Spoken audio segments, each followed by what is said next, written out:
Quantum Conversations, your portal to the inner realms. Access infinite possibilities, infinite mastery, and infinite love. Mind-expanding, heart-opening conversations with some of the greatest spiritual teachers, luminaries, and healers of today's world. Usher in new earth by living in your sacred heart. Quantum Conversations is brought to you by AcousticHealth.com, home of music from the universe, online healing retreats, and this program. Claim your free registration to daily shows at AcousticHealth.com. AcousticHealth.com, your portal to the inner realms. Our program starts shortly.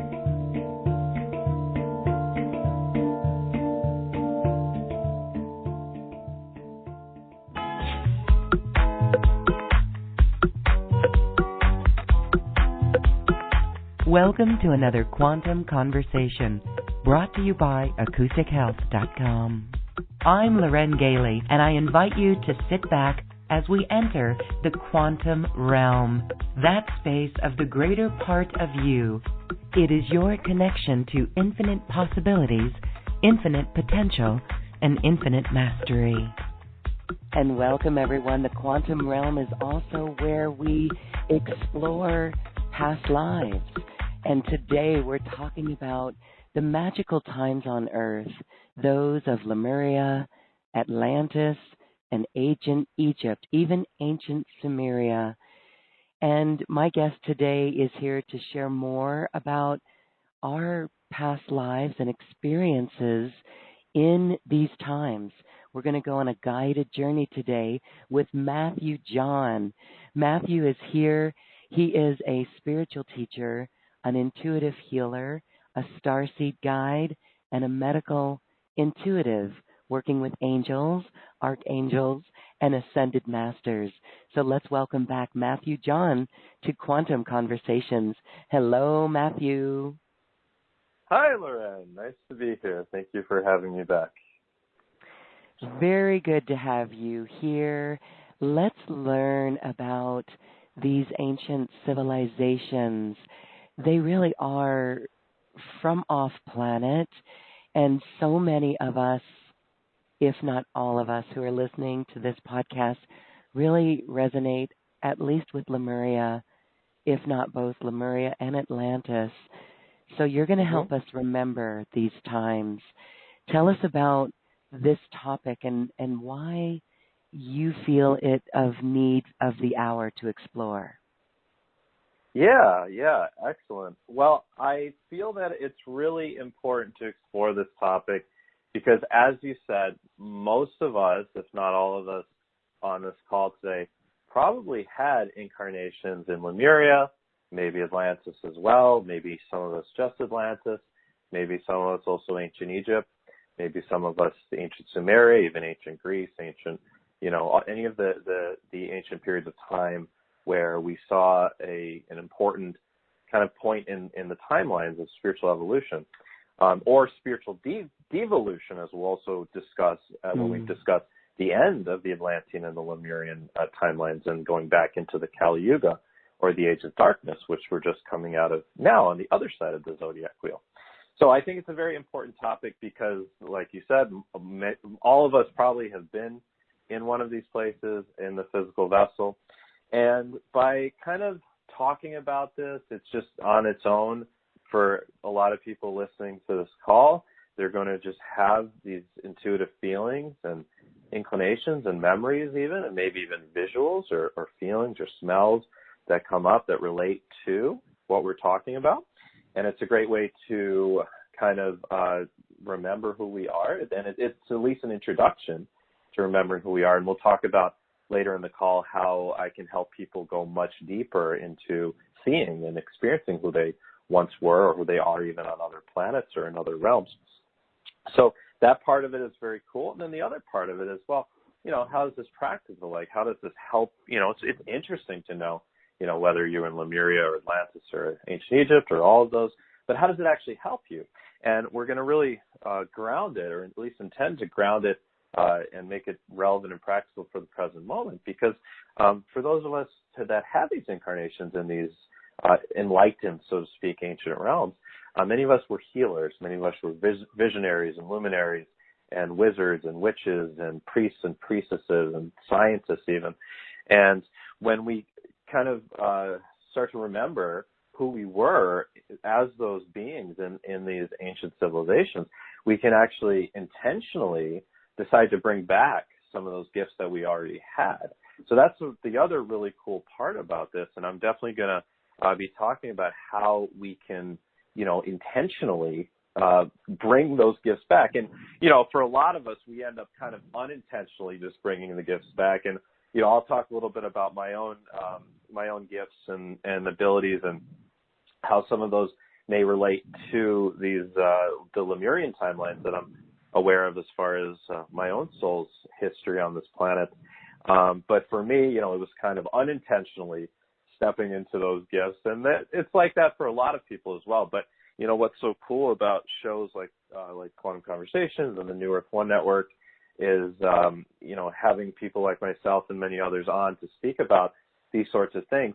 People who are listening and watching can really start to intentionally take the wheel of their spiritual journey and bring these parts back. Yes, bring these parts back. And I think this goes with everything. When we start to feel a resonance, or we start to feel a desire or an interest in something, like if we ever heard, like if we like the Tibetan bowls, those have always struck me as something I want to do. So I've got many of them, right? And so that right there is a thread. And this is what we're after here. So when we're talking about ancient civilizations, even, oh my goodness, this comes even into more recent times, maybe as Native Americans or other races or places around the planet. Would you say that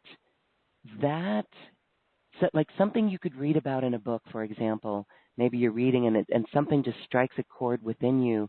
That's it. That's what we pay attention to, right? Exactly. Yeah, exactly. All of your, and I'll definitely relate this to my own journey. I was going to say, all of the gifts and abilities that you bring out and the skills that you develop, they have to start as a spark of interest somewhere. Even if it's not something that you really ever all along kind of intended. Like I never ever intended to be a psychic or a healer or a medical intuitive or whatever I'm doing, spiritual teacher, any of this. I never intended any of this, and it all just kind of happened. But at a certain point when I did start kind of consciously going on a spiritual journey, and I started really kind of accepting like, oh, wow, my life is kind of different now, and wow, I can kind of do some cool things, and actually, wow, this is really exciting.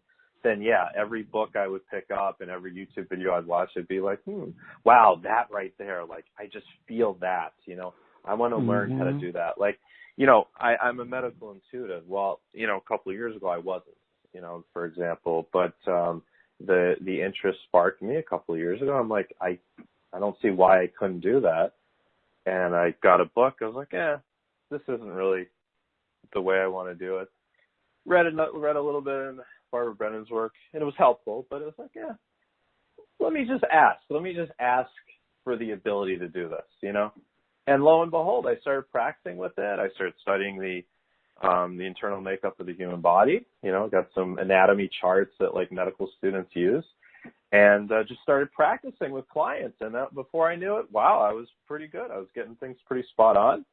And now it's a big part of my practice. That's one example of, and I'm sure that back in Lemurian times that was also a skill of mine. Another example is I do these starseed discovery sessions, which we'll talk about a little bit throughout this call, where I take people on an astral journey and I lead them to their home planet or their place of origin, whether it's in this galaxy or another galaxy or even in another universe once in a while. And, 5-10 years ago, I never thought about doing that. I barely knew what a starseed was. But about 4 or 5 years ago, I was just like, like, I just really, really want to get much deeper into the starseed stuff than ever before. Like, I shouldn't have said I didn't know what I knew what a starseed was. I knew I was a Syrian starseed, and I had inclinations I was probably also an Andromedan starseed. Soon I would learn also about the Orion and blue avian parts of self. But I was just like, I really want to go much deeper with this, and I want to help people go much deeper with this. And just one day I was at my laptop and just started writing out spontaneously this script, like a hypnosis script for what would become my Starseed Discovery session. And I started just, all right, well, this seems to be downloaded from somewhere or someone to me. Let me practice with it. Let me see how it works. And wow, does it really work? You know, I've done hundreds of these over the past 4 years. And boy, do they work. And wow, do people get a lot out of these, you know, traveling to their home planets and meeting their galactic guides, receiving an upgrade. And that was something that was just kind of spontaneously downloaded. So who knows? Not who knows. I know that back in Lemurian days, it was another thing I was doing, was probably very consciously connecting with the Syrians and very consciously sitting in a temple and helping others to connect with the Syrians and doing certain ceremonies that the Syrians would do inside some of these priests and priestess temples that were in both Lemuria and Atlantis. So those are just two examples from my own life. Lately, something I've really been, for years I've been working with angelic entities in my angel energy healing sessions, and I'm sure that's another thing that, you know, back in the Lemurian days I was doing, was working with angelic entities to enhance the healing abilities. But lately, one thing I've been adding to that is really just learning to use codes to precipitate and effect physical healing. And it's something that I've had some success with lately. And it's, again, it's something that I'm sure back in Lemurian days, I was taught, you know, by someone that I respected in the temple, like, here's how you heal things physically, right? And now it's something that's spontaneously starting to come through. And I'm lucky enough that, you know, I'm in the position where I work with clients 7 days a week. And because of that, I get to practice all the time, and I get to try new things, which is great. And I'm sure there's going to be many new things and new ways of doing things that I haven't that I don't even know about, that come from Lemurian lifetimes. Another example are my soul plan readings. So I do very special psychic readings where I look into people's life plans, you know. And how did I end up doing that? Well, I read the Robert Schwartz book, Your Soul's Plan, about 5-6 years ago, because I was at an incredibly confusing point in my life, in a deep in the dark night of the soul, and I really wanted to understand my own life. And that book was life-changing, but, you know, something in me obviously drew that book to me. And that was at the same time, actually, that I discovered one of the books that I'm actually going to use today. It's called Prelude to Ascension. It's this channel book from the 80s, right? It's fantastic. But there's these affirmations for clearing the Lemurian experience right at the beginning, right on like the 5th page of the book. And I'm going to read these right after we do the guided meditation later today, which is going to be great. And it's really, people, trust me, people are going to be welling up and crying just reciting these affirmations, because you'll have these memories of the trauma of the end of Lemuria, and this will help to clear that. But I found this book at the same time, and you know, that was another thing, the soul plan readings that just kind of spontaneously I started doing because I wanted to, you know. So yeah, you're right. Everything starts as a spark of interest somewhere, and pay attention to what you feel really excited about, you know, and you'll feel really excited about other parts of spirituality than others. Astrology has been something that's been super exciting. It's probably been the most exciting thing that I've been studying more and more over the past couple of years, and I've been getting deeper and deeper into it and better at it. Pay attention to what really interests and sparks you, and that will guide you in the right direction, really, you know, because a lot of people in my, in my readings, they ask me, like, all right, what are my gifts? Like, what am I supposed to do? And, you know, I can read for people. I can kind of see, all right, well, on your highest possible timeline in the future, 5 years from now, 10 years from now, I see you doing this, I see you doing this. And most of the time, you know, it resonates with the person. But also just on your own, like what really calls to you, you know. And we'll talk more today about practical ways that you can kind of, I told you about my story, just kind of really spontaneously receiving things and then just starting to practice with them. I have very little traditional study in my path. I guess I'm a bit unique, but I know there's a lot of other teachers like myself who have little traditional study. I am a Reiki master therapist, but I have little traditional study. And most things have just kind of been received, and also a lot of reading. My house is obnoxiously filled with books. As I know a lot of people who are listening probably have that same issue, right? All metaphysical books and things like that, I suspect. Exactly.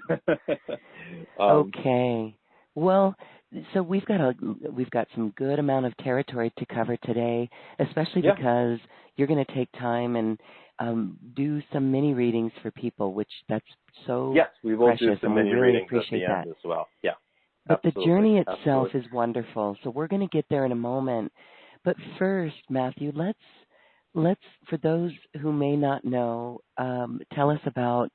You mentioned the Kali Yuga, and just the sound of that. It's like, okay, and how we could feel responsible for anything that happened in the end times of those lands. And what we're doing right here now is really reviving. I don't even want to say reviving Lemuria. There is a new Lemuria. The Lemurian energies are still around our planet. And that's, would you say that we're anchoring back into those? But they're different this time. We are, in a different way. And also, New Atlantis as well. Really, in a way, the United States is New Atlantis. Because one of the, I guess let's start at the beginning here. Let's start at kind of the basics of talking a little bit of planetary astrology here. So our planet works on a approximately 26,000 years zodiac cycle, 25,872 years to be precise. And you divide that by 12 in traditional 12-sign astrology, and you have the 12 planetary ages. And right now we're in the age of Aquarius, as probably most of you know. 2012, December 21st, 2012, was for most scholars and, people in the metaphysical community, the entrance into the age of Aquarius. Some people say it was actually December 21st, 2020, when we had the Great Conjunction. Regardless, it's only an 8-year difference. Regardless, we're in it now. And then also looking to, I talked about this in my Intro to Ascension course, right? If you also look at where we are in the sky with astronomy, some say we're our planet is completely in the Aquarian constellation now. Some people say that it's still just slightly in Pisces and we're about to move over. Regardless, we're either in the age of Aquarius now or about to move in, and we move from the age of Pisces. And when we talk about planetary astrology, the wheel goes in the opposite direction. And the other side of the wheel, so what's the polar opposite and across from Aquarius is Leo, right? And Leo, that was the last age of light, the last age of enlightenment, or the last golden age on our planet. And every time, at least in the cycle that our planet is on now, every time we move through either the age of Aquarius or the age of Leo, our solar system is entering into what's called the Photon Belt. And the Photon Belt is an area of increased light emanating from the Pleiades, from the center of our galaxy. And during these precessions of our solar system in the Photon Belt, when there is more energetic light, more photonic light, it translates also to spiritual light. And we experience a spiritual enlightenment on the planet. And so the last enlightened age was the age of Leo, which was about 13,000 years ago, and it ended about 10,600 years ago, or approximately. And during that time, we had the rise of the very advanced civilizations of Lemuria and Atlantis. Lemuria was a continent that was situated, if you look at the map of the world, in the Pacific Ocean. There's just a whole lot of ocean there, right? But there was once a continent there, and actually Hawaii, the Hawaiian Islands, and many of the kind of stray islands that are around that area in the Pacific were a part of ancient Lemuria. And actually, really, we can kind of look at Hawaii as being a series of very tall volcanoes that, because they're so tall, they're still actually above the surface of the water, where back in the age of Lemuria, all of that continent that is now under the water was up on the surface. And then Atlantis, we could say, was situated in the Atlantic Ocean. There was a part of Atlantis that was around the Caribbean, where the Bermuda Triangle is, and there were other parts of Atlantis. Atlantis had been split, supposedly. A lot of this comes from the very famous medium Edgar Case's work. Supposedly had been split into 5 continents, 5 islands, and then later, first split into 3 islands and later split into 5 islands because of the Atlanteans' own doing. And this will be a theme, as you'll hear, is Atlantis had a problem with overusing technology to try to manipulate the Earth. It kind of reminds you of nowadays, right? For anyone who has looked into any of the technologies that are used to manipulate weather on our planet, currently, right? And also Lemuria itself Lemuria is not totally innocent and likely in this as well. There was also an upper class of very materialistic and perhaps spiritually detached beings in the Lemurian continent that also were very much obsessed with greed and power and technology. But Atlantis was the worst catalyst for all of this. So we had these 2 separate continents, and likely there were also human beings in other continents. Likely there was another continent that was kind of North America. There was another one that was kind of South America, and there was another continent that was kind of Asia / what would become Europe.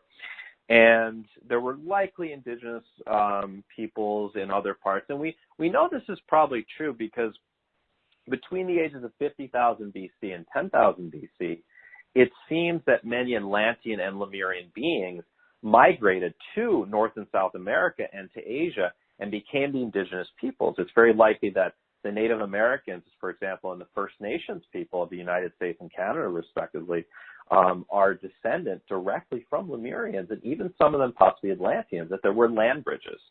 And especially, supposedly, again, a lot of this comes from Edgar Case, towards the end of the Atlantean and Lemurian time periods, when many seers kind of saw the end of the world coming, that many beings moved to different continents to try to move away from possibly where there would be bombs and laser weapons or whatever it was that ultimately caused the end of Lemurian Atlantis, and moved to higher ground. And it's also it's possible that the pyramids of Giza were not built 4,000 or 6,000 years ago, but maybe were built 12,000 years ago, right before the end of Atlantis and Lemuria, and that they were built to withstand the floods that would come. It's hard to say any of this for sure, and I'd love to hear people's comments for people who remember vividly or even not so vividly their lifetimes from Atlantis and Lemuria. What's your opinion? Were the pyramids built 4,000 years ago, 6,000 years ago? Were they built 10,000, 12,000 years ago? Right? But that's just a little basic about those 2 continents. Now, Lemuria itself tended to vibrate they vibrated at very different frequencies, Lemuria and Atlantis. Lemuria was much more earthy and much more oriented towards respecting and honoring and being one with nature. The Lemurian people communicated and worked directly with the whales and the dolphins, who were Sirian and Pleiadian beings that were incarnated into the whale and dolphin forms. And even today, the whales and dolphins of the planet, most of them, I do believe, still are Sirians and Pleiadians incarnated just in those forms. They worked directly with those. They worked very closely with the Pleiadians, with the Sirians, and also with likely certain Andromedan beings as well. The beings that were there, the souls that came there, were absolutely all starseeds likely, and they likely all came from the Pleiades, from Sirius, maybe even from the Arcturian star system, and also definitely from the Andromedan, from different star systems in the Andromedan galaxy. And Lemuria was very much oriented towards the spiritual arts. There were many orders of priests and priestesses. They had pyramid-type buildings that served as temples. They had other, likely other crystal buildings and other types of temples where they would do spiritual work, and they were very adept at the magical arts. They were very adept at, vibrating using sound and frequency, as the Atlanteans were, which I'll discuss in a moment. But it was a more harmonious society, and they lived very much in harmony with the animals, at least during the meaty part of the Golden Age. Towards the end of the Golden Age, going back towards, I had mentioned that word, Loren, that you had emphasized, the Kali Yuga, right? The Kali Yuga means the Dark Ages. The Dark Ages starting after the age of Leo, we went back into the age of Cancer, and from there around the backside of the zodiac wheel until we get to the age of Pisces, which we're just coming out of, which started with, supposedly the resurrection or the crucifixion of Jesus Christ. And then, I say supposedly because whether that actually happened or not, or was more of a story, I don't know. There's a lot of conflicting tales on that. But regardless, that from then until about now is the age of Pisces, and now we're stepping into the age of Aquarius, finally, which is meant to be the Golden Age. And that's why, remember, like, people get frustrated with the state of the planet, the fact that, it's hard to look outside and kind of say, like, oh, wow, we're living on an enlightened Earth. You look around you and things look pretty much the same. And in a lot of ways, the poverty on this planet seems to be getting worse. The control structure seems to be getting more controlling than before. And it's sometimes difficult to look outside your window and look on the television and believe that we're in the new Earth. But we have to remember, we're right at the very, very beginning of this. We're still in the infant stages of this planetary ascension process. We're just coming out of the Dark Ages. Like this, this next decade and maybe even the next decade and a half or 2 decades are like, it's just like we're finally stepping out of the Dark Ages. We haven't been able to step into the Age of Light yet because we're just getting out of the Dark Age, right? So we need to have an element of patience, for those of us who are in our very rapidly growing spiritual community here. But Lemuria, as I said, was very much spiritually oriented, and the children were taught the law of one. They were taught to love thyself as love thy neighbor. Love thy neighbor as love thyself. They were taught how to connect with the star beings. They were taught how to speak directly with animals and how to speak with the whales and the dolphins. And they were taught how to move objects with their mind, telekinesis. They were taught, how to speak between one another, with the mind. They were taught all these spiritual arts, and they lived a very utopian type society in Lemuria. And, when we talk about New Lemuria, for a lot of us, that's kind of what we want to see. Eventually, we want to kind of see that type of utopian society again here, coming up in 2040, 2050, 2080, whenever it happens, right? But that was a little bit of Lemuria. Now, when Lemuria ended, as Atlantis ended, it ended with a great flood. Now, we don't really know for sure the reason for this great flood, but theories are that it was a nuclear war precipitated by the Atlanteans, very possible, because the ruling class of the Lemurians, as I said, had also become very greedy and very power-hungry, much like the Atlanteans, at least the ruling classes of the Atlanteans. That's very possible. There's stories about perhaps laser weapons being used, very strong laser weapons, to just evaporate people and structures and everything and trigger earthquakes and volcanoes everywhere. And there's also talks of a potential asteroid. And it's possible that all 3 of those may have happened, but regardless, the end of Lemuria was quite tragic. And there's a fable that, every year when the clock turns from, the calendar turns from December 31st to January 1st, you go to your favorite pub, or you go to your friend or family's house, or even just stay home like a hermit, like usually I do. But and you sing the song "Old Lang Syne," for old acquaintance before God. And supposedly, it's hard to verify any of this, of course, but I feel it's true. Supposedly, that was a song sung by the Lemurian people as the continent was sinking, as the continent of Lemuria was sinking. And I always feel that in my cells when hearing that song is, that really was, that song was meant to travel through time and be resurrected, here in the in the times AD, and become this special song for the New Year's. So when Lemuria ended, many beings had fled, likely to higher ground or other continents, right? As we said, likely those became many of the Native Americans and many of the indigenous peoples in North and South America, and in Asia as well, India. And also some were taken to the inner earth. And one of the most fascinating past life regressions I ever did with a client, and I'll talk later about how, if anyone's interested in doing a past life regression, how you can do it with me. But one of the most fascinating past life regressions ever was we saw that the end of Lemuria happen. We saw just everyone being flooded, just a giant tidal wave. And this is the same thing. And I'd love to hear, when I finally stop talking for a moment, I'd love to hear people's comments if they remember the floods from Lemuria or Atlantis. But the common story is there was a 40-foot tidal wave coming, or a 100-foot tidal wave coming, and it just flooded everything.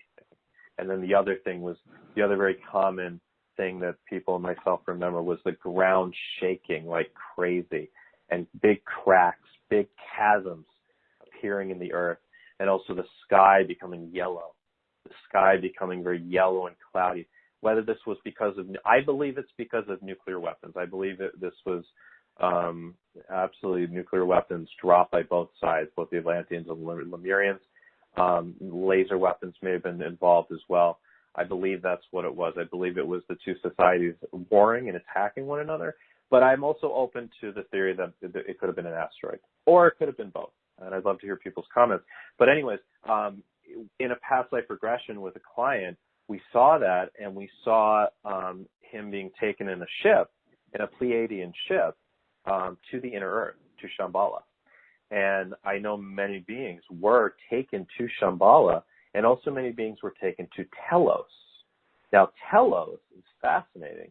Telos is a supposedly Lemurian society that's living at a slightly different frequency than we're at here in our third dimension, living at a fifth dimensional frequency inside of Mount Shasta, inside the hollow mountain of Mount Shasta, or at least vibrating at a frequency where it is hollow. And for those of you who are not familiar with Telos, it's great to read up on these things. I know, I think Lori Ladd has, or at least she used to, I think, do a lot of Telos stuff. And there's other people out there on the internet who channel and talk about Telos. But it's pretty interesting. And if you ever travel to Mount Shasta, which I haven't been yet, but it's definitely on my agenda, supposedly you can sit on the mountain and really connect psychically very easily inside the mountain into Telos and connect with the people there. And supposedly there's tunnels, there's entrances directly to Telos somewhere on Mount Shasta. Whether anyone has actually found them and traveled in there, I don't know. But and also Shambhala, for those of you who aren't aware, aside from the song "Road to Shambhala" by what's that band? Three Dog Night, yeah. Joy to the world, right? For how does your light shine in the halls of Shambhala? Yes, there it is. Exactly. So Shambhala is the real place, and it's the hollow earth, and it's I'm quite sure that even now in our current timeline, there's huge societies of fifth dimensional beings that live in Shambhala, in the inner earth, and I've seen them in regression sessions, both in my own consciousness and doing regressions for others. and we see where the way that they grow their crops hydroponically. It's quite amazing. They're masters at growing things hydroponically, even without direct sunlight. They have to use artificial sunlight. Everything, it's artificial light, but it's also not, because it's created, through the laws of scalar energy. It's created through crystals, right? It's generated, even though it's under the surface of the earth. But they're masters at growing things hydroponically, and they live these really happy and wonderful societies filled with music and food and socialization and celebration.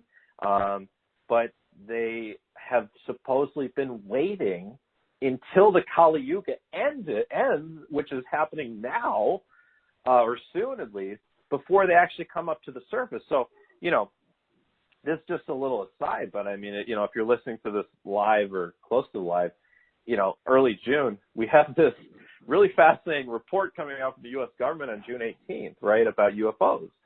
Finally, after, Loren, like you crazy people like you and I in the spiritual communities who have been like onto this stuff for decades, I'm sure you even more than I, longer than myself. We've been waiting forever for disclosure, and it's happening right now. It just happened. Like over the past couple of months, the U.S. government just blatantly admitted. They showed us videos. Yeah, hey people, look, UFOs are real, aliens are real, and this report's going to tell us even more. So finally, disclosure happened.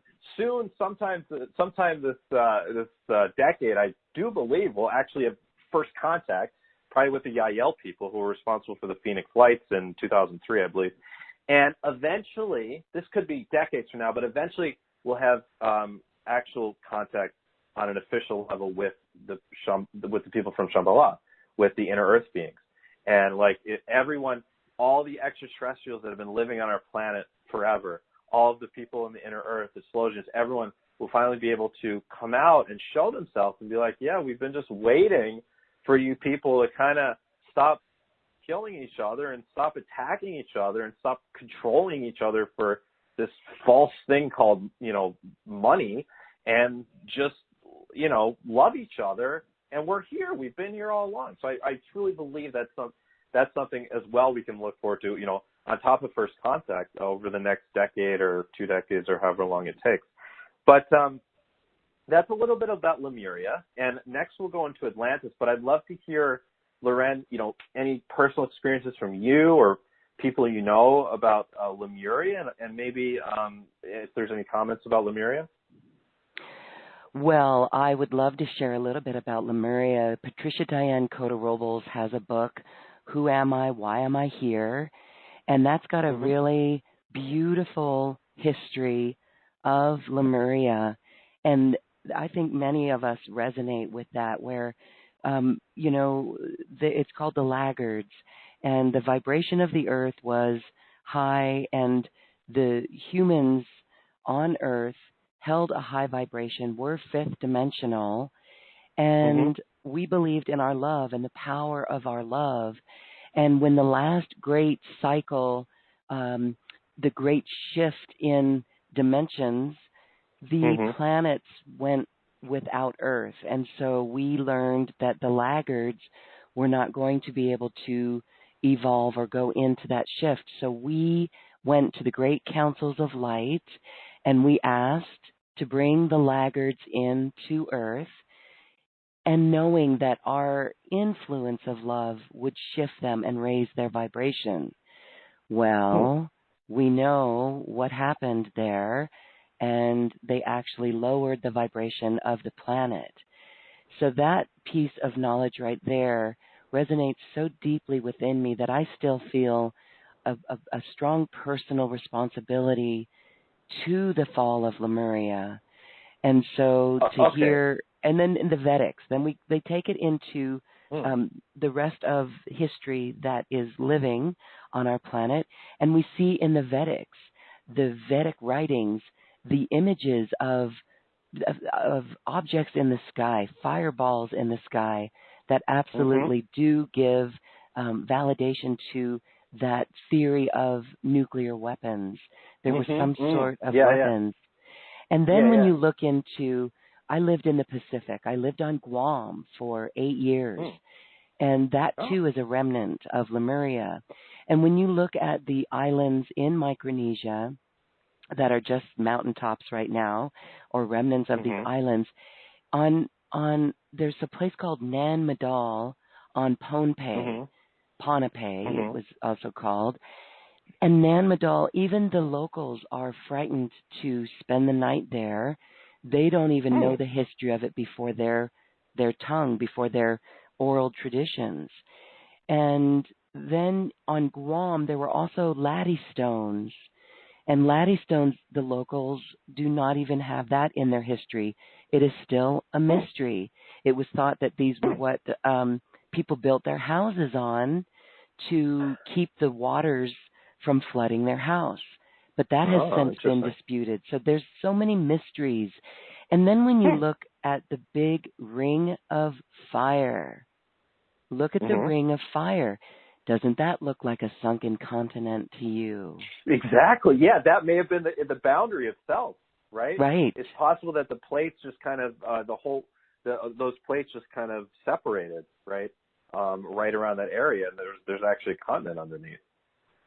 It's interesting. So it's very, very interesting, and I just wanted to share that because there are histories, and now off the coast of Taiwan, south of Japan, it's considered Japan, there are underwater steps.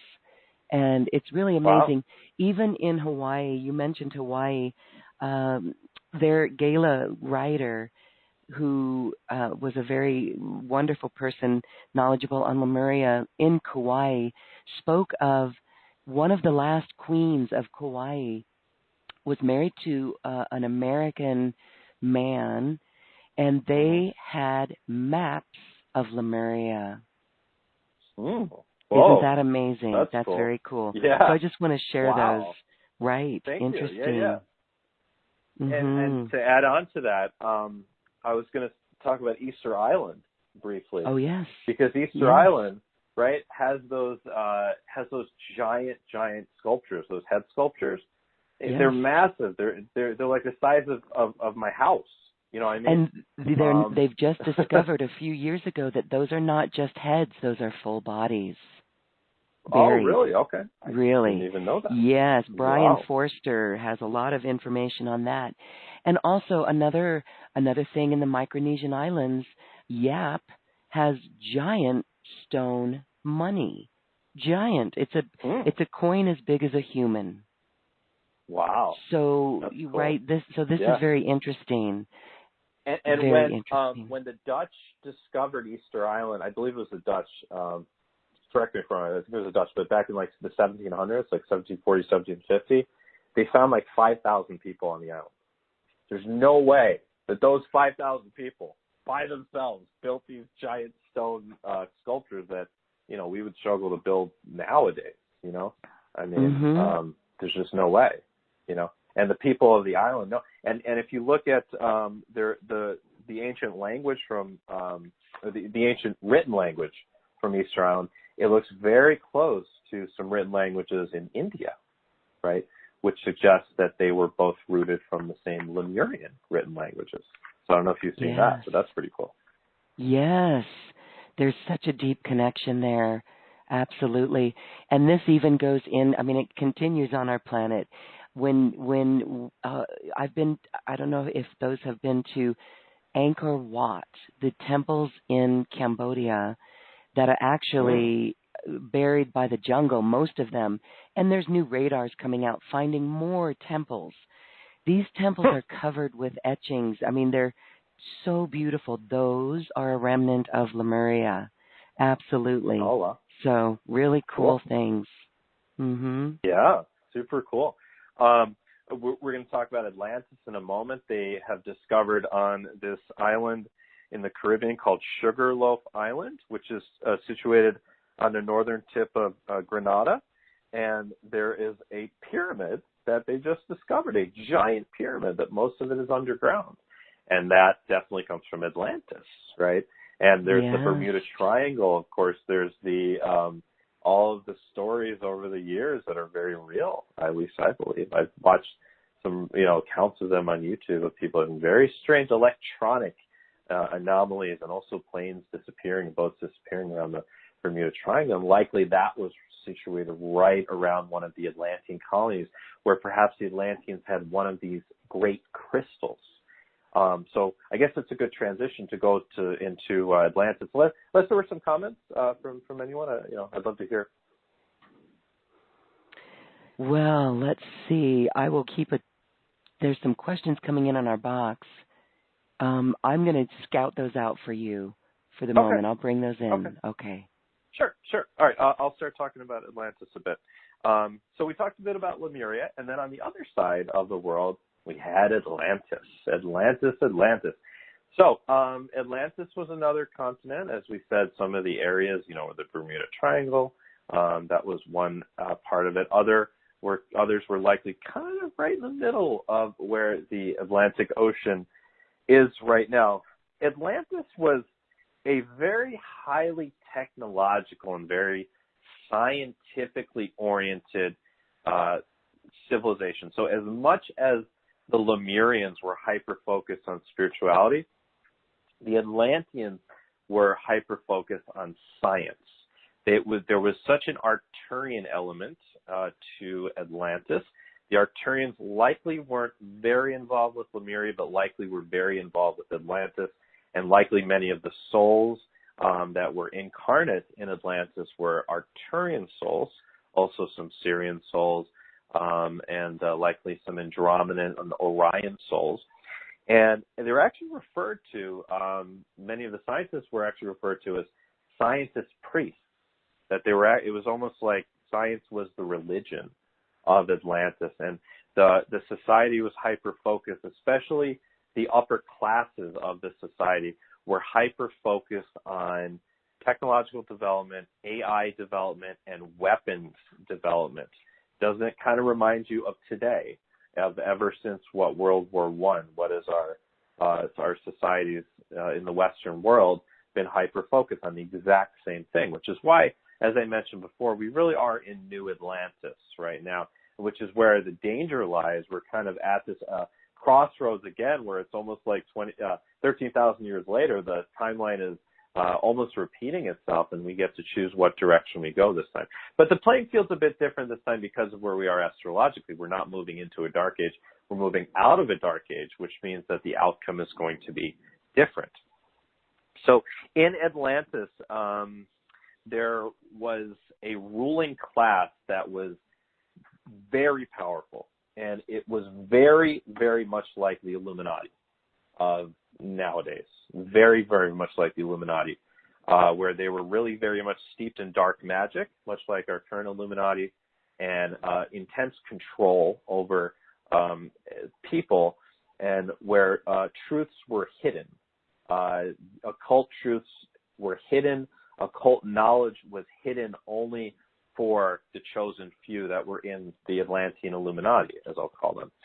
And there was very much a hierarchy in the economic system of haves and have-nots, just like we see nowadays. But for most people, there was access to really cool technology. There were no power lines in Atlantis, and I don't believe there were in Lemuria as well. They were able to harness energy using the laws of, like Tesla when he came to our planet from wherever he came from, right? It was the 1800s, right? And likely that'll be kind of the direction we go as a planet, as a society into this later into the 21st century here, is the laws of Tesla. But they were able to produce power supposedly from these great crystals, where they would take these massive, massive crystals, just the size of like a football stadium maybe, and put them on top of a building. You could see these giant crystals, and they were precisely cut, and you could see them for miles away, and it would catch the rays of the sun, and then it would transmit the sun's energy after amplifying it through the crystal to other smaller receptor crystals all over. And just like in our power grid nowadays, you got the nuclear power plant, and then you've got all these receptor sites, and it travels in a grid. It was very similar, except there were no power lines, and it was all just done using crystal energy. Fascinating. And then that would power cars and flying cars and airplanes and boats and teleportation stations and movie theaters and all sorts of robots. Like, just imagine the society we have today and make it even more technologically advanced. Like, probably the society we're going to have by 2030 or 2032, that's what Atlantis looked like. It looked exactly like that. And there were cameras everywhere. There were robots everywhere. They were obsessed with artificial intelligence. And they were obsessed with traveling very quickly. And they were obsessed with control over themselves, and then also control over the rest of the planet, control over the Lemurian colony as well. And there was likely kind of a political war. I mean, think of like the Cold War in the 20th century between the United States and the Soviet Union. And I believe it was kind of like that during the Atlantean Lemurian days, where for long enough, they were able to stave off destroying the planets, right? But until it wasn't enough anymore, and they did. And as Edgar Cayce talks about, 50,000 BC, supposedly, the Atlanteans started building bombs to kill animals that were eating their crops. They shot these bombs into the ground and triggered terrible earthquakes that led to Atlantis splitting into 5 islands. Well, you think they would have learned their lesson, but nope, in 28,000 BC. 12,000 years is a long time, so, most people that were there weren't incarnated anymore, even though supposedly the Atlanteans and the Lemurians lived for thousands of years. And actually many Atlanteans and Lemurians, if they had the spiritual training, were able to consciously depart the planet, were able to have conscious deaths of their own intention, much like during the age of Pisces that we just came out of. Some of the Babas in India, right, who had become so spiritually enlightened that they were able to consciously leave the body, they were able to do that in Lemurian Atlantis. 28,000 BC, they turned the power of the Great Crystal too high and triggered floods, earthquakes, volcanoes, and Atlantis split into 3 remaining islands. And then we have the cataclysm, the likely nuclear destruction of 10,000 BC. And because of that, it likely caused a pole shift in the planet as well. And likely Siberia became intensely cold, and the glaciers of Europe and North America, because the Earth was also undergoing an ice age at that time, suddenly became very warm. Supposedly 40 million animals perished, and of course, millions and millions of people perished as well. It's likely that the populations of Atlantis and Lemuria were much smaller than our societies of nowadays. It's likely that they never eclipsed they never touched 1 billion people on the planet back then. I would say they probably never even touched 200 million. I think that and I may even be still going way too high with that. I think the number of actual incarnated beings was very small. And then through the Kali Yuga that came after that, part of kind of the next stage of the lab experiment that is Earth was having a really dense population and seeing what would happen. And now, we're kind of reaching the peak of that. We're at 8 billion people. If we keep going, we're going to hit 9 billion, 10 billion during this century, and we may. And it's very different than it was back then. And then also, as we mentioned, the theories that there could have been an asteroid that hit the Earth in the Atlantic Ocean, triggering a pole shift that ended the world, that much like, if you remember the movie Deep Impact, right, where they were able to divert they broke the asteroid into 2, and then the 2 pieces hit the Earth, and they still caused quite some damage, and people were running Frodo was running to try to get away with his girlfriend, young Frodo, to try to get away from the floods. And that may have happened as well. And it also may have happened in addition to the nuclear wars, because everything, of course, is not just physical, but it's also spiritual. It's also metaphysical. And the collective unconscious of the Earth at that time, greed and hate and rivalry had become so prevalent. It had leaked like a virus from the top, from the Illuminati, Atlantean Illuminati structures down into the people, much like in 1984, where there was just an inherent hate of other, and that energy had become very rampant. There were sects of people in the Atlantean societies where there was hate over some differences, economic differences or geographical differences, and there was likely hate for the Lemurian society. and just that energy that had kind of encapsulated the planet may have drawn an asteroid to the planet as well. So it may have been both. But not all Atlanteans were spiritually asleep or greedy or angry or violent. And in fact, there were orders, just like in Lemuria, there were orders of priests and priestesses. There were also those in Atlantis. In Atlantis, they built pyramids everywhere, crystal and stone pyramids everywhere. The Syrians had taught the Atlanteans supposedly how to vibrate stones in order to use frequency to lift them, and that's likely how the pyramids of Giza were built. And as we said, it's very possible that those were built by the Atlanteans right before the cataclysms. And if not, it may have been right after. And so there were pyramids everywhere. There were very high level of priests and priestesses, and some practiced dark magic, some practiced white magic, some practiced a mix of dark and white magic. And many of us who really resonate with Atlantis were in these priests and priestesses. I've had a lot of readings with people where, I see that, oh, okay, yeah, you were from Atlantis.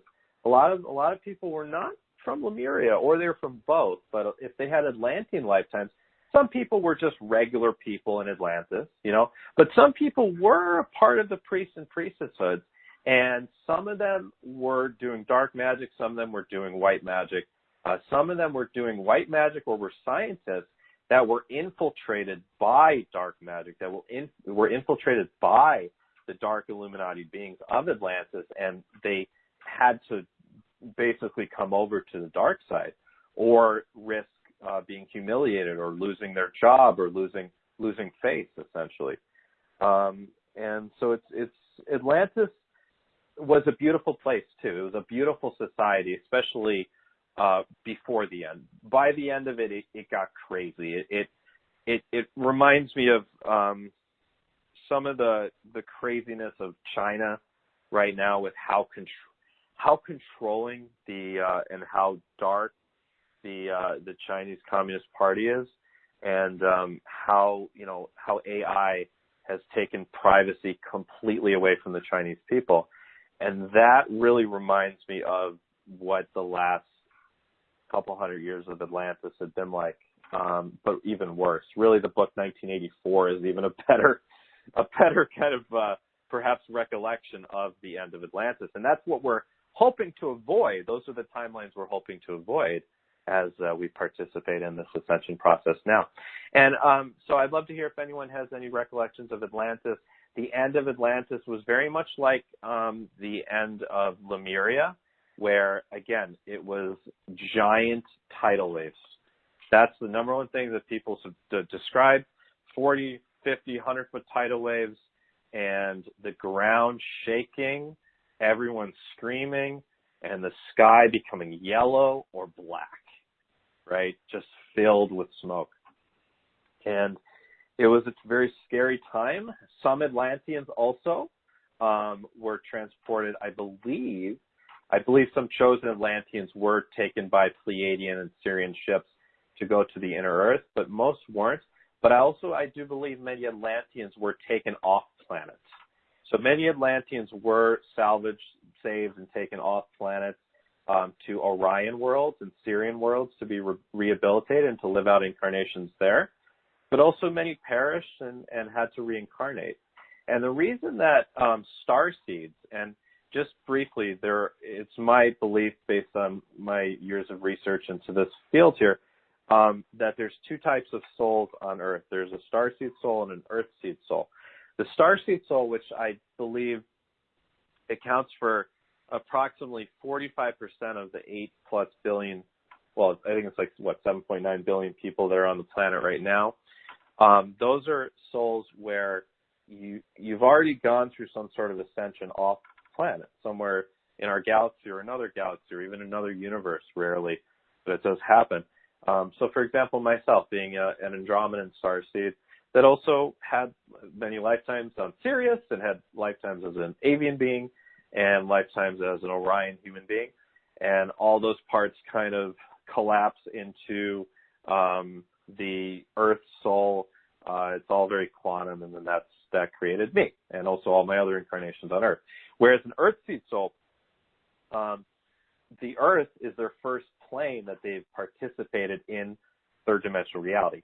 Now, I do believe, and there's many sources that do kind of corroborate this, that either almost all or like 90 or 95% or more of beings that were on the planet during the Atlantean Lemurian timelines were starseeds.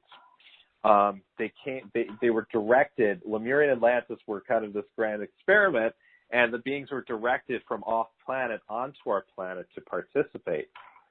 Whereas the organic consciousnesses, the earth seed consciousnesses, I think became much more prevalent before and after kind of the golden age of Lemuria and Atlantis, especially after, because I believe even before Lemuria and Atlantis, the population of the Earth was very small.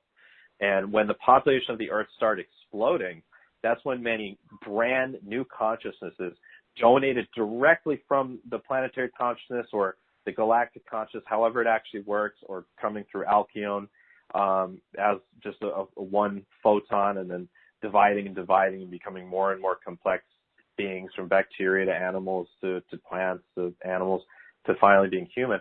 Those are really implanted in the timelines after the end of Atlantis and Lemuria, and especially lately, which is when we've been seeing the population explode. And so, and also many more starseeds have come as well. But that's why most everyone listening, or everyone who was likely a starseed, also was likely there, because it was all starseeds during Atlantis and Lemuria.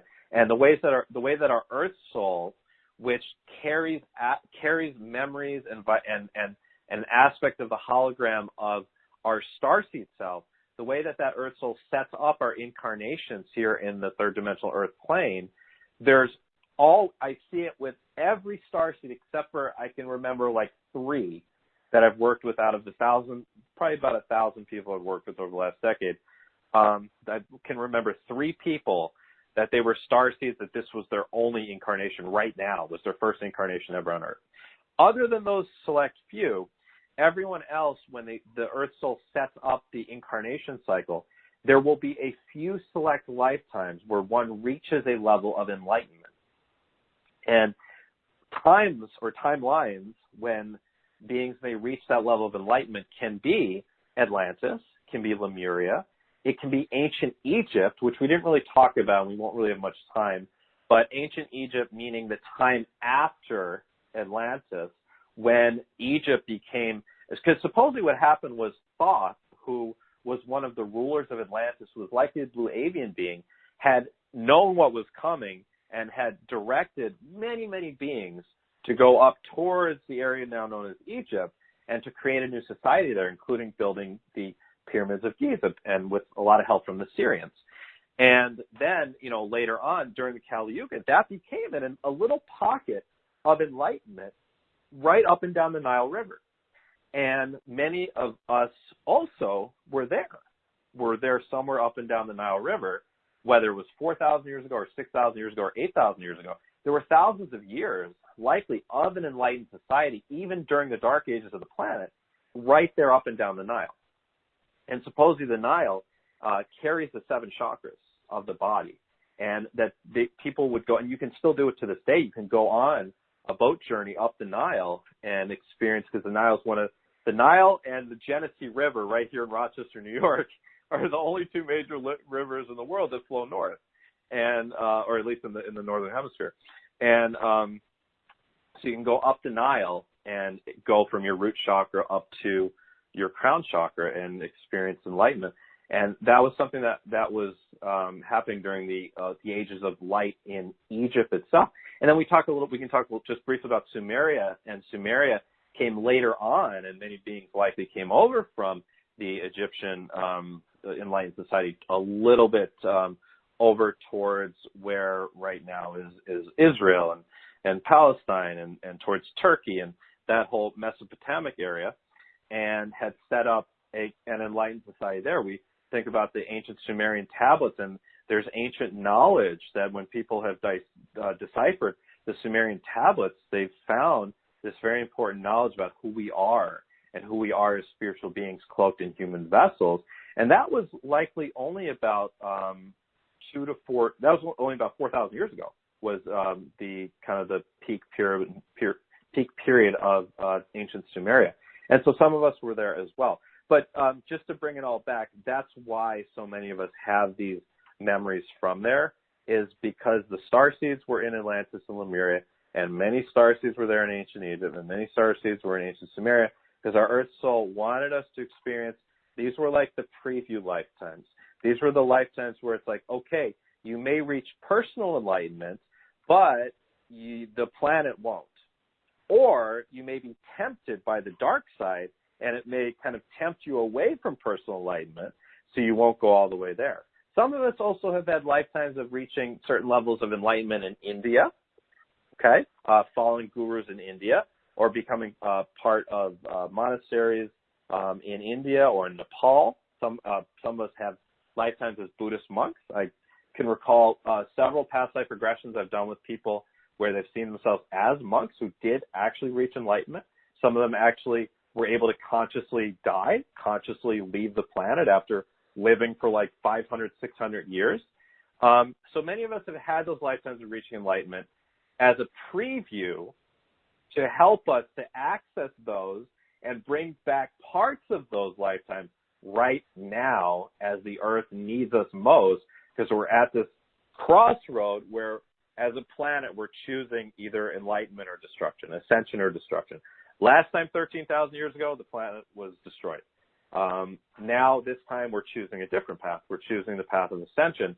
So because, in a linear time sense, because all of us have some sort of experience of enlightenment, being healers, being priests and priestesses, being magic men and magic women in other lifetimes, associating with gods and goddesses, maybe even being gods and goddesses on Earth, we can now bring all that back. So that's kind of the last part of this whole presentation here before we get to the guided journey we're going to do, is how do we bring those parts of self back? Well, as we said in the beginning, whatever calls to you, whatever you read, whatever you see, whatever you listen to out there that really just calls you and you're like, wow, I want to do this. Well, that's an indication that you already did do it.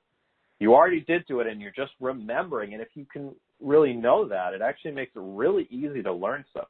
Like I told you all in the beginning, how easy it was for me to learn to just do some of these things because I have already done them in other lifetimes. So it's just remembering. And I didn't really know when I started that I'm just remembering. I kind of realized that later, but that's why it has been pretty easy for me. So when you know that you've been there, you can consciously remember. Now, when you do some sort of regression, if you want to do one of my past life regressions or my Starseed Discovery sessions or both, and you can do both if you'd like, or on your own if you want to find some guided meditations on YouTube or find some way on your own to travel to Atlantis, to travel to Lemuria, to travel to your home planet and see who you were. It makes it really easy then to identify exactly what sort of gifts you have.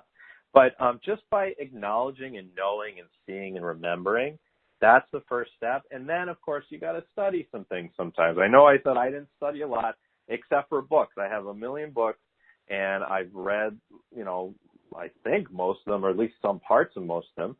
And I've done a lot of study on things. And, even if you have an inherent gift that is coming and that comes from another lifetime, you still have to practice. You still have to study. As I said, I work with clients 7 days a week, pretty much. Rarely do I take a day off. But because of that, I'm pretty on the ball. I'm pretty on the ball with my psychic work and with my healing work because I'm practicing every day. So you have to practice, just like if you wanted to, learn how to be a good golfer. If you play golf once a month, you're going to be a pretty scratch golfer. If you play golf every day for a year, you're going to be a pretty darn good golfer. You're going to have like a 5 handicap by the end of the year. You know what I mean? So we have to practice things. So you put yourself in situations, whether it's regressions or doing guided meditations or doing meditation on your own or writing, lighting a candle and writing to your guides and asking for your guides to show you, to identify your gifts from other lifetimes, from Lemuria, Atlantis, Egypt. So you put yourself out there psychically to be able to see these things. You identify them. You wait for the universe to bring you little signs. whether it's a book or a course you see advertised or a video or whatever it is, and then you practice. And really, that's how you develop these gifts.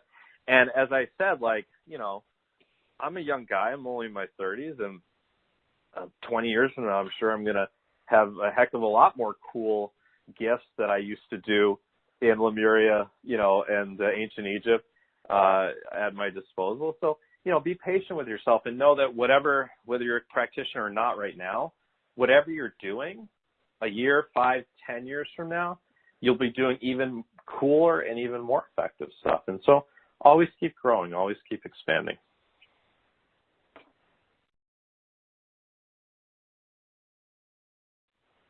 Okay. So we can...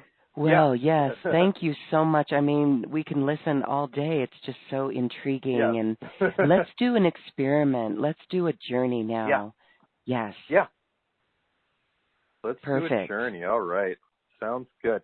So I will invite everybody that's on the line here to close your eyes and find a nice, comfortable place to sit. Lay down if you'd like.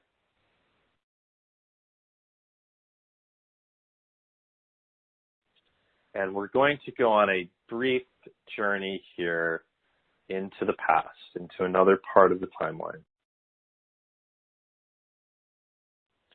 Going to intend to go to Atlantis and Lemurian times.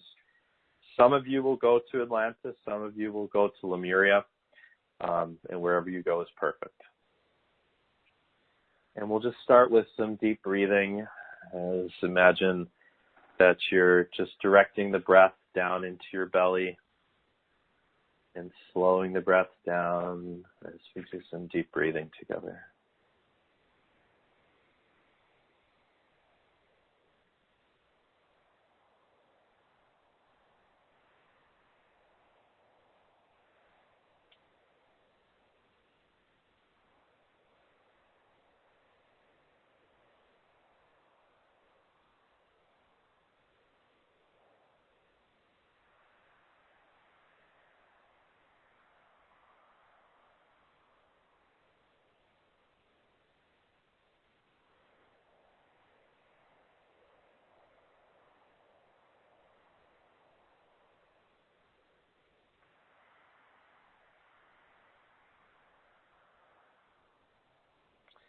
And before we journey, just imagining some grounding roots from the bottoms of the soles of your feet, and even out your toes, and putting these roots down deep into the earth. Rooting yourself deeply before we begin. And I'd like you to imagine you find yourself in a beautiful forest as I snap my fingers now. Could be a forest that you know. It could be a forest that you're just making up for this excursion here. And I'd like you to really observe and sink in to the vision of this forest. Look around at the different types of trees, at the different animals, at the different birds. The sun perhaps streaming through. A warm day perhaps some running water by you. And perhaps you're seeing a path in front of you.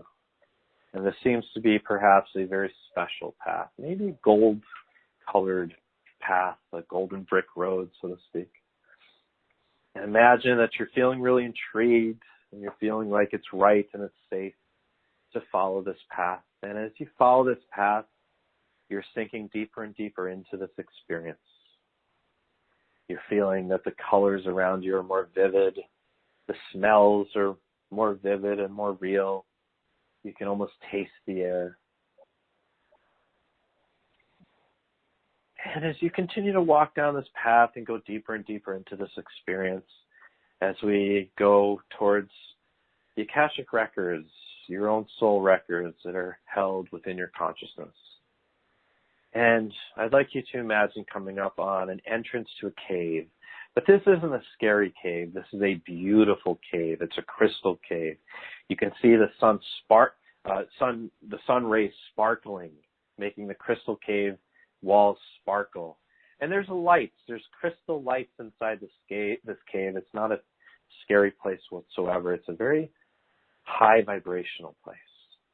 And as you're walking through this crystal cave, feeling the quartz crystal walls, feeling as if the walls themselves are somewhat holographic, feeling yourself feeling lighter, almost holographic yourself, feeling very much as if there's empty space between the layers of your skin, feeling very empty and very light.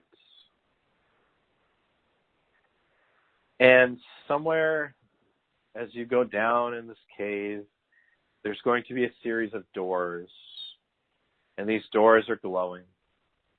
And one of these doors is labeled either Lemuria or Atlantis.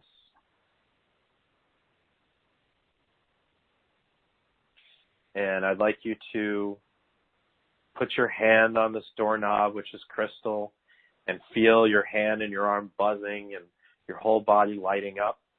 And as you now open this door and step through, and in 3, 2, 1, jump as you travel through a wormhole, seeing the earth from above, traveling through a wormhole down into the earth, in 3, 2, 1, arriving, and you're in a different time now. You're in a different time, and you look at your feet and see what you're wearing on your feet. Are you wearing shoes, moccasins, or just bare feet?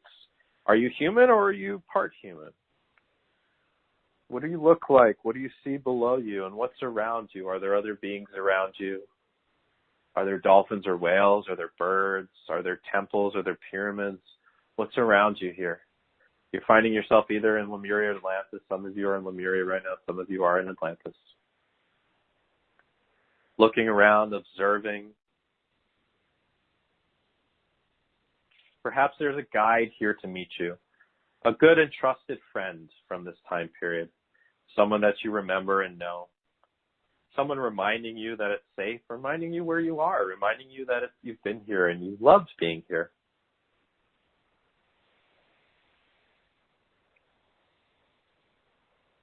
And I'd like you to imagine that there's a temple here. There's a pyramid temple, a crystal pyramid temple. It's shining, reflecting the rays of the sun. There's all sorts of giant crystals around this temple as well. And there's beings standing in front of this crystal temple, welcoming you in. Some may be human, some may be extraterrestrial, Sirian or Andromedan or Arcturian or Blue Avian or Pleiadian. And as you open up the doors to this crystal temple and enter on through, and in it there's some water, there's a fountain, there's perhaps a pool, there's statues. If you look up at the top of the pyramid, you can see perhaps some sort of energy source or just a glowing cap to the pyramid, perhaps. It's very spacious inside the pyramid. And there's all sorts of different rooms and stations, perhaps, where it appears that beings are doing some sort of spiritual work. And this is where I'm going to leave you on your own for a bit. I'd like you and your guide to explore this pyramid, setting the intention that your guide helps you to remember and to see and experience what sort of gifts you had at this time. I want you to see whether you're doing readings or whether you're healing people with your hands or with crystals or with light or with frequency or energy. Are you playing instruments? Are you traveling to other worlds? What are you doing? And I'm just going to leave everyone and give everyone about 3 minutes here to explore.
Okay, and I know some of you are going to want to stay here forever.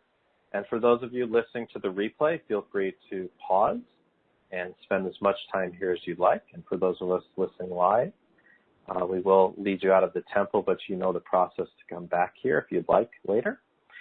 So imagine that you are saying goodbye to all these wonderful beings inside this temple who you were just here with. And as you now walk outside the temple and see them closing the door behind you with your guide still at your side. And as your guide now is going to lead you back to where you came, there's a door in a rock face, and this door will lead you back to the cave that you came here from. As you give a hug and a goodbye to your Atlantean or Lemurian guide, and as you now walk over to this rock face, grab the door handle, feel the energy and the lights coming into your body, and in 3, 2, 1 now, traveling through a wormhole of time and space, and in 3, 2, 1 now, arriving back at the cave where you started. You may see other doors that have different labels on them. Some may say ancient Egypt, some may say ancient Rome, ancient Greece, or who knows what.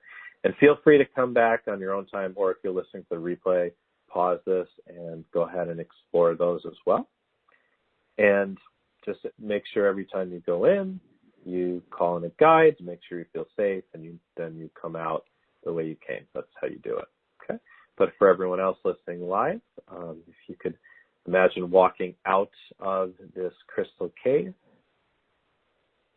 perhaps touching the walls one more time, exiting this crystal cave, closing the door behind you, and finding this path again, and now walking the opposite direction from where you came on this path, perhaps this golden brick road, and walking back into this forest. And before we bring you out completely and back to the 3D Earth world, I'm going to read the affirmations for clearing the Lemurian experience from Prelude to Ascension. And I'd like everyone to repeat these out loud, please. I release the fear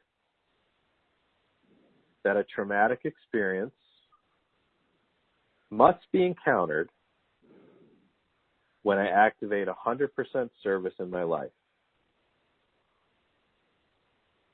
I release any past experiences that prevent me from seeing service as a free flow. I do not encounter difficult electrical opposition as I serve now. I can safely allow those who have different points of view to serve with me now. I know that humanity is standing together now. I release any defense mechanism against those who oppose me now. I know that my light has dissolved all anxiety, loss, and trauma from my encounters with the electrical ones. I cut all ties with past patterns that bring in a destructive mode on the earth plane.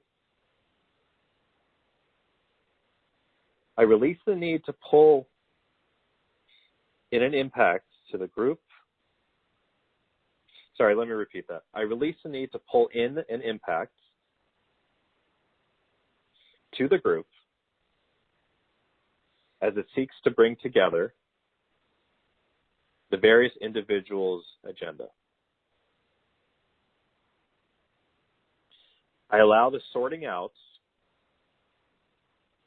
of the group's purposes to be harmonious. I allow the group vehicle to be free of interactive factors that create disruption and opposition. I allow the group to be free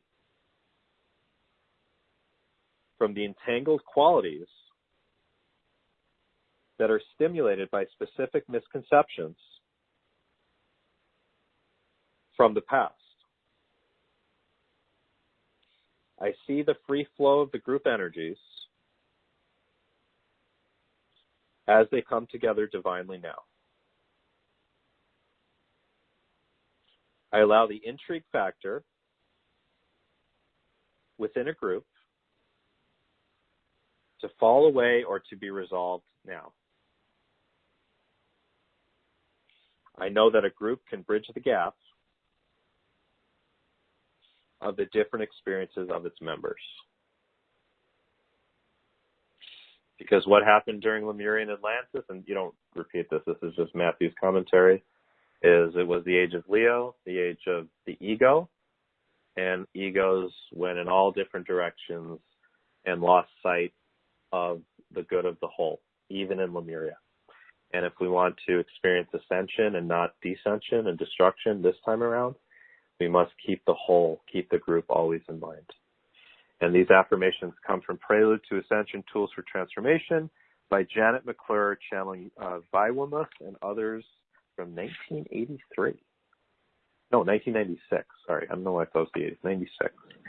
And everyone can imagine that you are focusing in on your feet and imagine these grounding roots from the bottoms of the soles of your feet down into the earth. You can also imagine a cord from your root chakra if you were born male, if you're born female, from your sacral through the roots down into the earth. The Pleiadians teach us to do this based on the way you were born. And imagine about a 6 to 8 inch diameter cord and send it all the way down to the center of the earth. Again, male from your root, female from your sacral through the root. And put that in the center of the earth, make it any color you'd like. Feel the energy in your feet, returning to the third dimension, opening your eyes, taking a nice deep breath. And thank you, everyone, for joining in on that process. Thank you. Thank you, thank you. That is worthy of repeating and going back into the journey that you took us. I just wanted to hang out there for so much longer. It really felt wonderful. Yeah, I know. I think a lot of people are going to be like that. So hopefully a lot of people will listen to the replay. Yeah, so grab the replay and catch that again and enjoy it. And this is really important work that we can do to just build our awareness even more of those past lives. Wonderful. Well, we have a few more minutes, Matthew, and I wanted to just give you a moment to share a bit more about the personal sessions that you offer. Now, in the past, we've done a lot of webinars with you.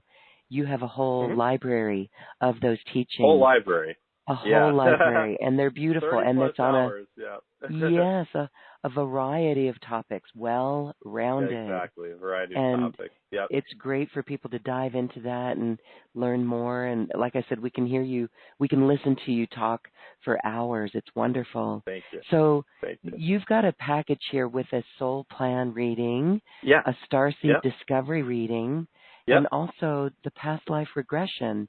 Talk about those different options. I know you've got, we're going to direct everyone to the special offer page because that has everything. There's several options. We're offering different, more options this time for people. I thought it would be a fun thing to do because people enjoy all three types of readings or sessions that I'm offering. So I thought it'd be great to let people kind of choose what you want. So in all of the packages, you get my 15 past webinars from 2018, 2019, 2020, 2021, and they're all between an hour and a half and 3 hours. They're great. So it's 30 plus hours of course content to do on your own, all sorts of different topics, and also you get a ticket to my live Mastery Empowerment course that I'm doing on June 12th. So on June 12th, we are doing Mastery Empowerment course, Intro to Candle and Moon Magic.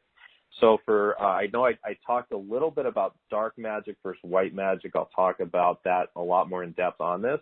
But for anyone who's ever been interested in learning how to do spells, learning how to do spell work, learning how to do magic, and this is all white magic, I will very clearly teach how to know that what you're doing is karmically okay.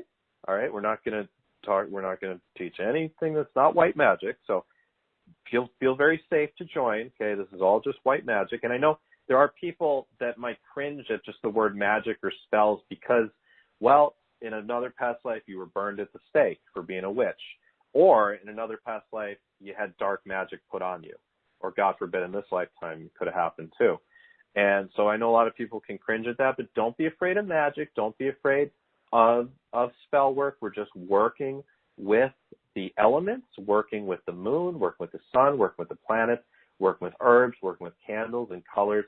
I'm going to teach you how to do it. I'm going to teach you how to be safe while doing it. I'm going to teach you how to be effective.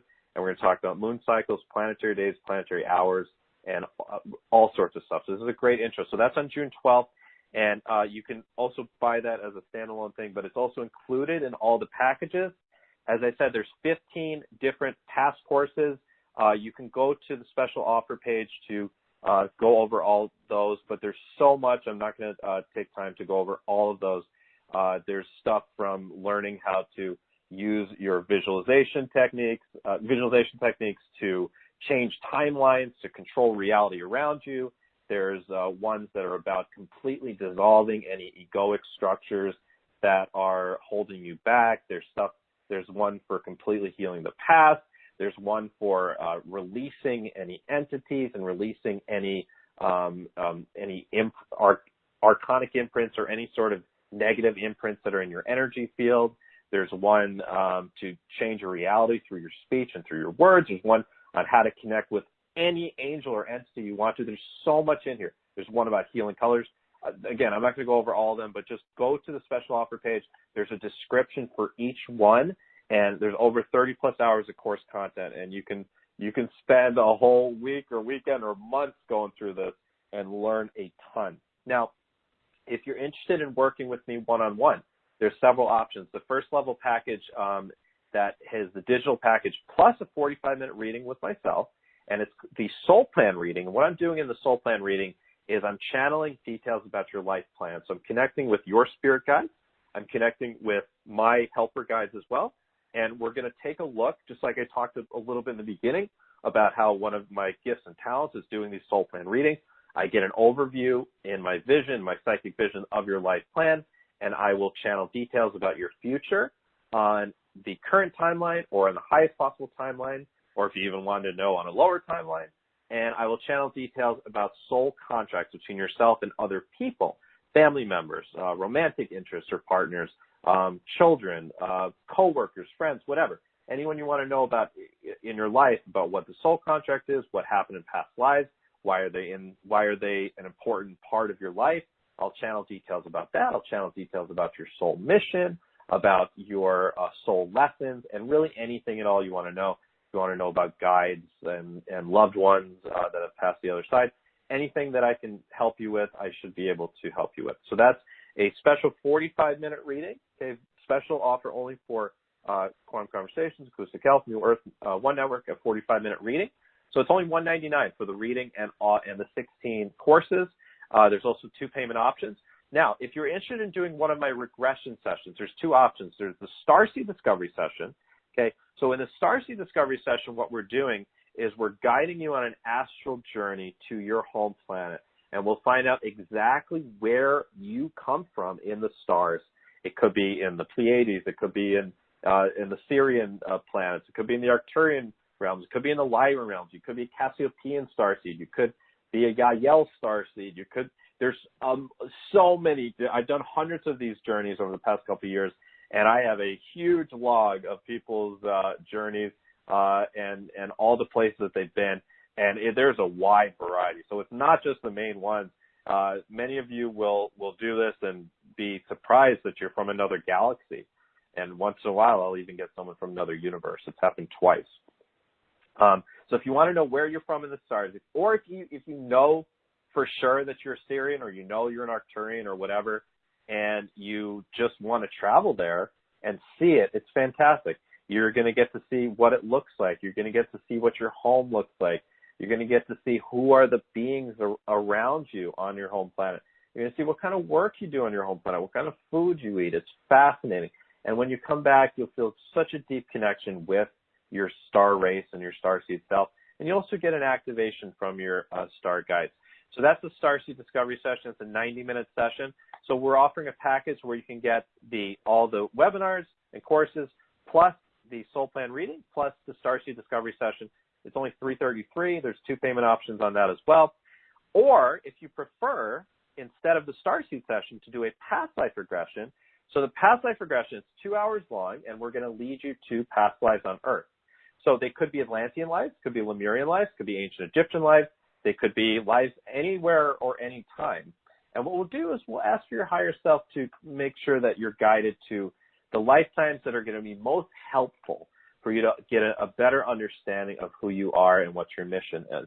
So it's meant to be very practical. You'll go to the space between lives, which is a really cool and weird space in the astral plane, and see what that's like. You'll get an understanding of what it's like to reincarnate. It's fascinating. I started doing past life regressions over a decade ago because I had one. It was one of the things that started me on my spiritual journey way back when. And I started doing them about a decade ago because I thought they're so important, and I still think they're so important. This was like the OG thing that I did in my work. I did life coaching, and I did past life regressions, and I did Reiki too, because and the past life regressions are so important. So if you'd rather do a past life regression, same price, $333. You can do you get all the courses, you get a soul plan reading and a past life regression.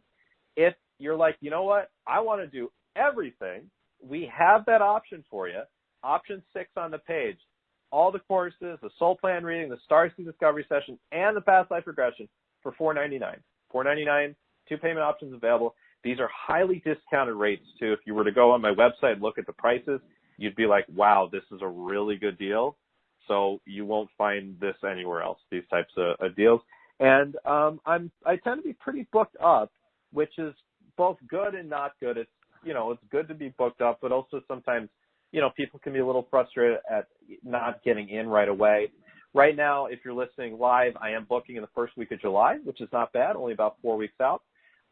So if you are interested in doing these, make sure you get on it as soon as possible so you don't have to wait like 5 or 6 weeks or 7 weeks to work with me. If you get on it soon, I should be able to get you booked about 4 to 5 weeks out at the most. Perfect. Yes. Okay, so we want to direct everyone to the special offer link that's on this webpage. When you click that, you'll see on the New Earth One Network that you can purchase Matthew John's next Mastery Empowerment course, and then all of those options that he talked about is right there for you. All right. Well, thank you, Matthew. This is a good investment that we could give ourselves, right? Absolutely. These sessions are, absolutely. I love those past life regressions as well. And they're fantastic. It just connects us to all parts of ourselves, and it makes us whole again. Absolutely. And it's beautiful. And some may say, it really does. I'm scared. It helps you to understand. It's one of the best ways to understand yourself better are the past life, both the Starseed as well. They're just in different ways. You're understanding your galactic self versus your Earth self. The past life regressions, it really helps you to understand why you've had so much trouble with whatever theme, because all of us, there's like 1 or 2 themes, whether it's health or money or relationships or all of them, that we've had in our lives. And when you do the past life regression, usually what happens, if it's someone's first past life regression, their higher self leads them to some lives that maybe aren't so comfortable to see. But after seeing them, they're like, wow, I get it. I totally get why I had this person as my parent, this person as my sister, and they've caused me all these problems, right? And I see why, because this is what happened in the past life. And now I know how to alchemize this and what to do. And then, for people that have done multiple past life regressions with me, sometimes, they go to, even on the first, sometimes people go to one kind of, icky, not so fun to see life, and then one like, whoa, like I'm in Lemuria and I'm in this temple and I'm, kind of like what we just did. So, and usually with the 2-hour past life regressions, we have time to go to 2 lifetimes, sometimes 3 if we move pretty quickly. Okay, so we're going up to, for those callers who are on the phone, *2 will allow you to raise your hand. And the best way to ask is also to join our webinar by webcast.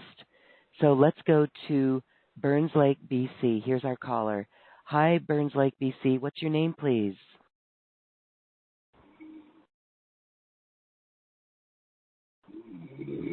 Hello. Let's go to British Columbia. She went a little too deep on the journey. British Columbia, you are unmuted. Fort St. John. Would you like a mini session with Matt? Oh my goodness, yes, please. Hi, my name is Sherry, and this is I've been sitting on the edge of my seat, so to speak, listening to you. It's just fascinating. Good. Don't fall off it. Thank you. You're welcome. So yes. what was your experience like during the guided meditation we did? I believe I was in Lemuria, and I felt like I was like a dolphin on the bottom of my body, and then the top part you were a mermaid or a merman. Yeah. I forgot, Loren, I totally forgot to mention, I don't know how I forgot to mention that there were mermaids and mermen in Lemuria, and some of us were I remember past life regression with a client, and very clearly she was a merman back in the Lemurian days. So yep, you were definitely, were you a merman or a mermaid? That's a good question. Okay. I'm not sure. You'll have to explore that again. You can do one of my past life regressions. We'll explore it, or do it on your own. Do this process again, or maybe I can tell you right now. But I guess what we'll do. Do you have any specific questions? What I was going to do for one or two callers here is just kind of tell you what I see as far as what were your healing gifts from Lemuria or Atlantis. Yes, please. Okay. Did you see anything in particular on your own? I went, there was like a crystal bed, and there was like my spirit guide was a whale, and I was underwater. Cool. I could breathe underwater. I don't know what that means. Yeah. Well, because you were a mermaid. I let me tune in. So show me who was Sherry in this Lemurian timeline she's speaking of. Who's Sherry?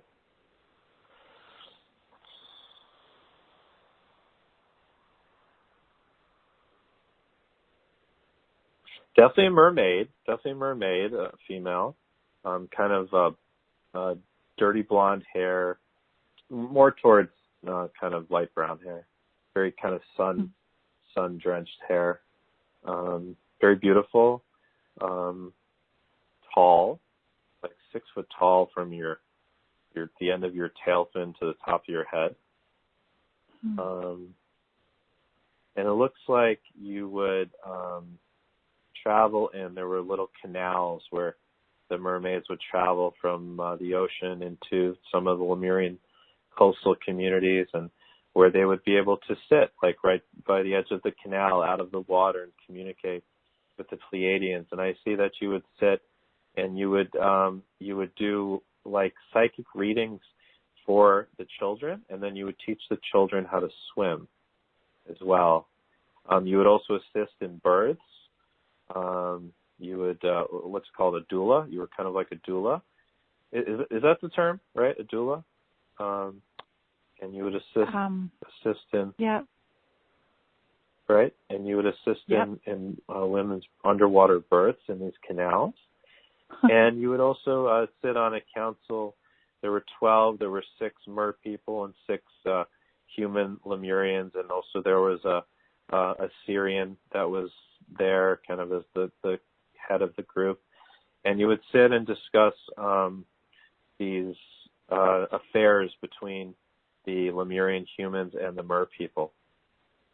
And you were very honored to be part of this group. Your father, who was a merman, was also part of this group. And underwater, you lived in these kind of crystal bubble bed places, kind of almost like in The Little Mermaid, but a lot more futuristic looking.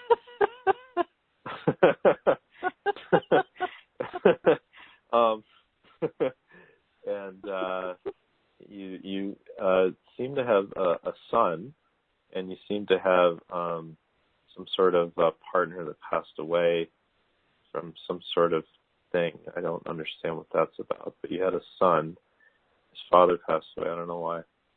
But, yeah, and then also it seemed like using sound frequency waves was another way that, that was like when you would assist in births, that you would transmit these frequencies into the womb. And also underwater, you stored a lot of crystals, and you'd sometimes bring some of these underwater crystals that had been imbued with the frequencies from the Lemur people up to the Lemurian human beings and pass them on as healing gifts. And so how does all that relate to your current lifetime? Well, hopefully you like to swim.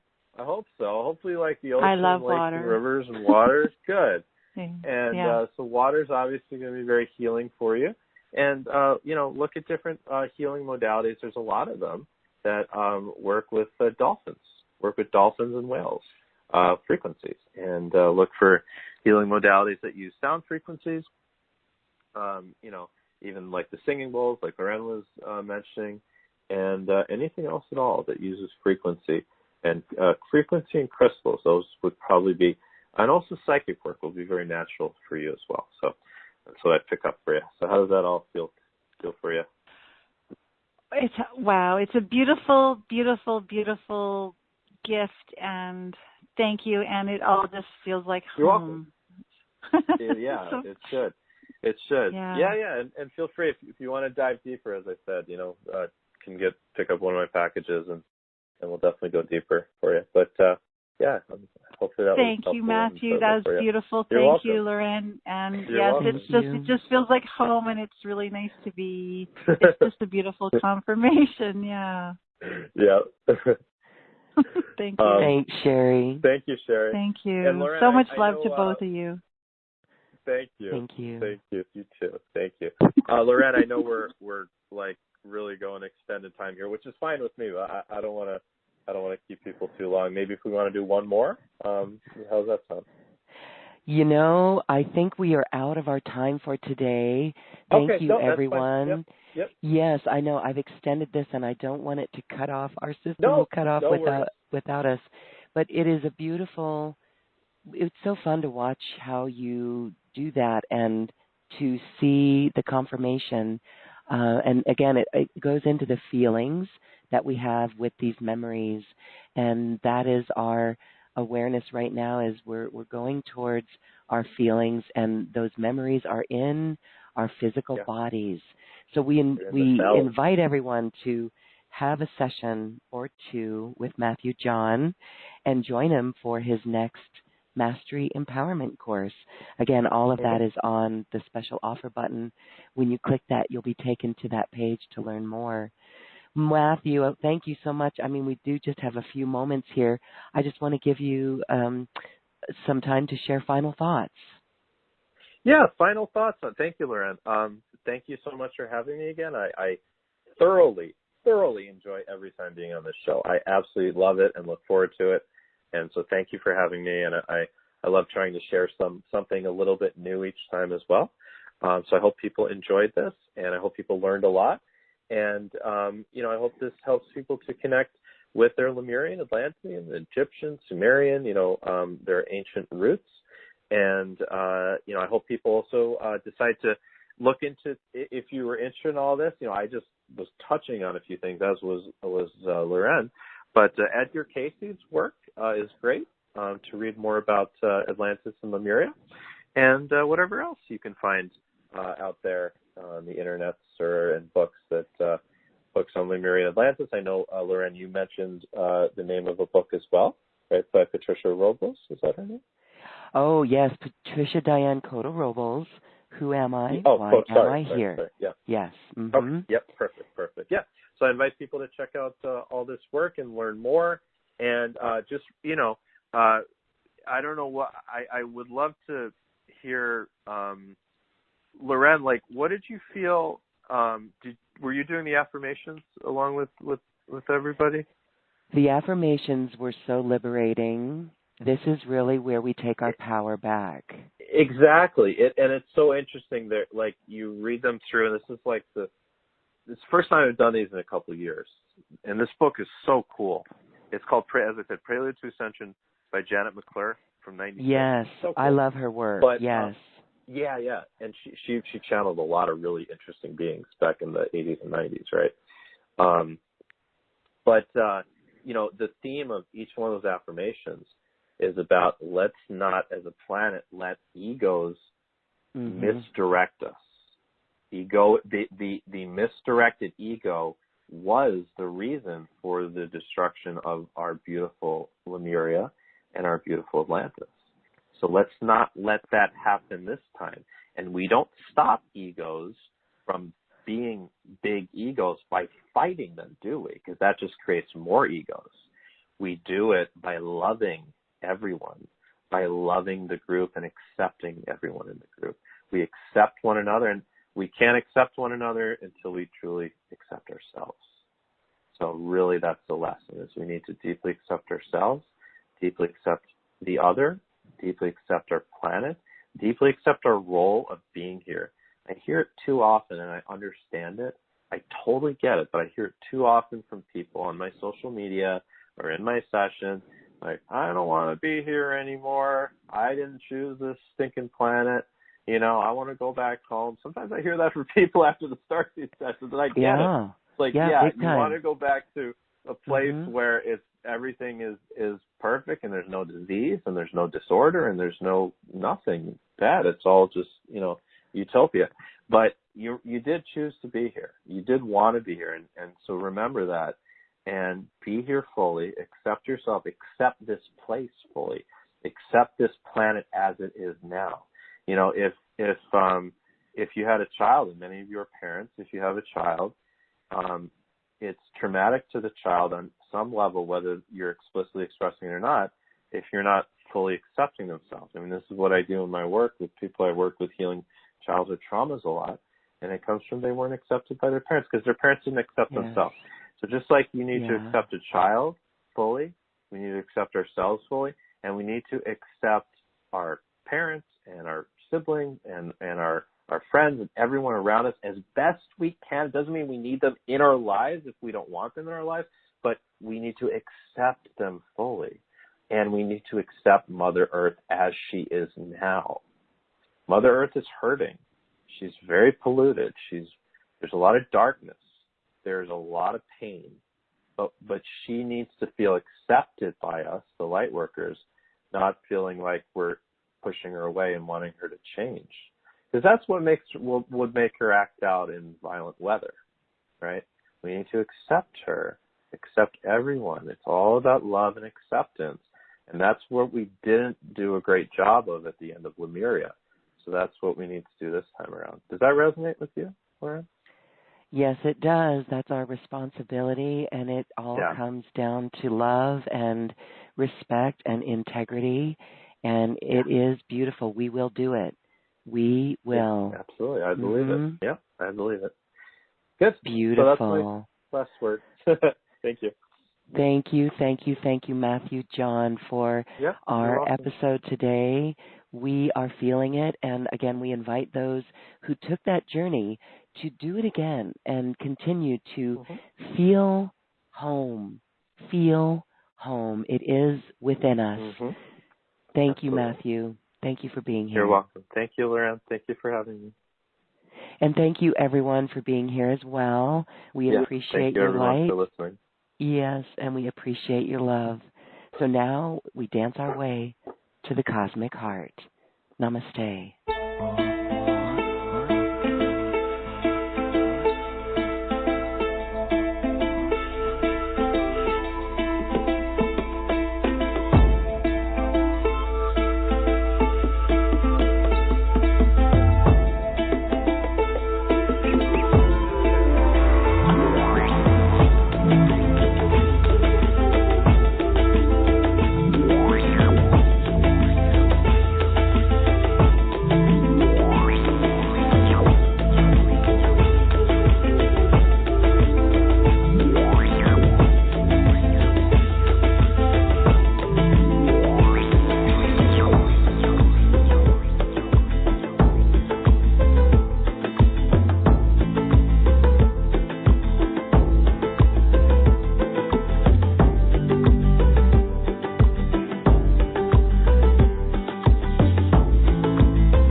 Thank you for listening to this quantum conversation, and thank you for dancing with us to the cosmic heart. As we raise our own vibration, we raise the vibration of the planet. This show is dedicated to you and all awakening hearts, as we are here to shine our bright light and amplify our love. Access all quantum conversations, special offers from our guests, and online healing retreats by visiting acoustichealth.com. I'm Loren Gailey, and from my sacred heart to yours, I honor your magnificent love and light.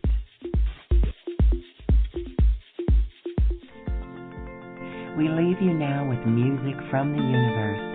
Music literally created by the universe, as musical notes were assigned to mathematical equations. The result is this beautiful music, available at acoustichealth.com. Namaste.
The conference is now completed.